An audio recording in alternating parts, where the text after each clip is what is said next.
Arkadaşlar, Beyhan'ın Dünyası YouTube kanalıma hoş geldiniz. Böyle bizim evimizin alt tarafına doğru bir yer burası. 2 senedir gelmedim ben buraya. Ama zor gidiyorum, inan her yer kapanmış. Bunlar da neyse böyle kırmızı kırmızı, çok güzeller. Böyle bir şey.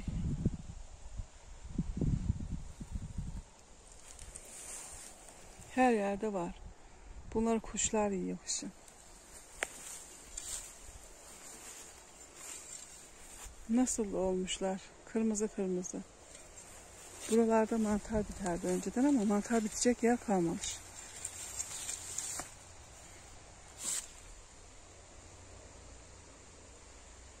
Çok güzeller. Mübarek. Şirinelerin böğürtlenlerine benziyor. Şirinlerin. Çok da var.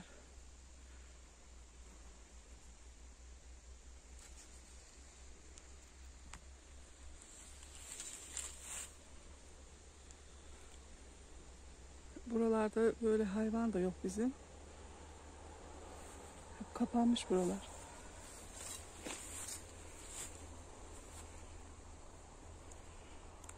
Küçük çam ağaçları, büyük çam ağaçları.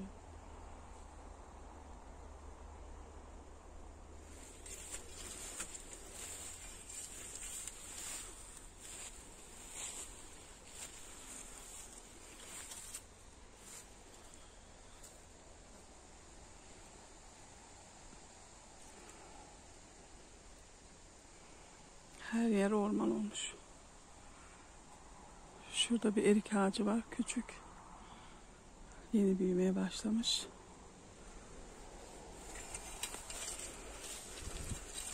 Buralarda domuzların izleri var. Domuzlar gezmiş.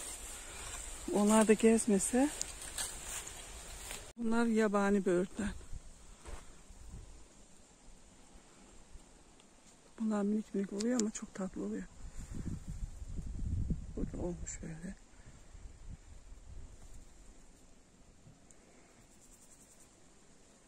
Bu sene çok varmış. Şurada çürümüşler öylece.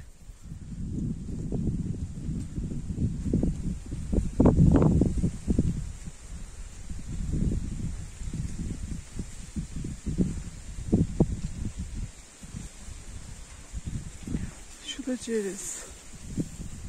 Ceviz ağacı.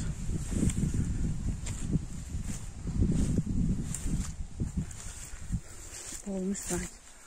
Çatlamış şöyle. Yağmurlarla da çatlıyor.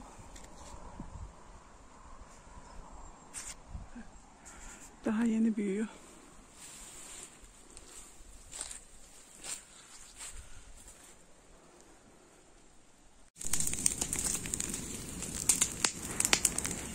Bahçede temizlik yapıyoruz. Böyle döküntüleri yakıyoruz.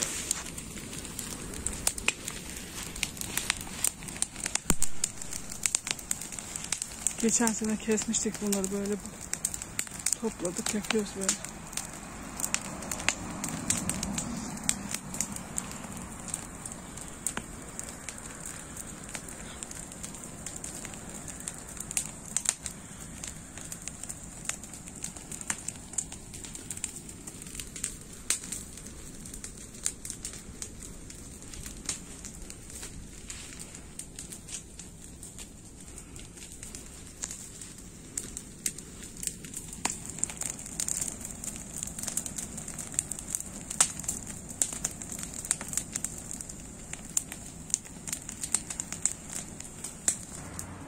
Siyah üzümler olmuş. Bu sene de çok var ağaçlarında.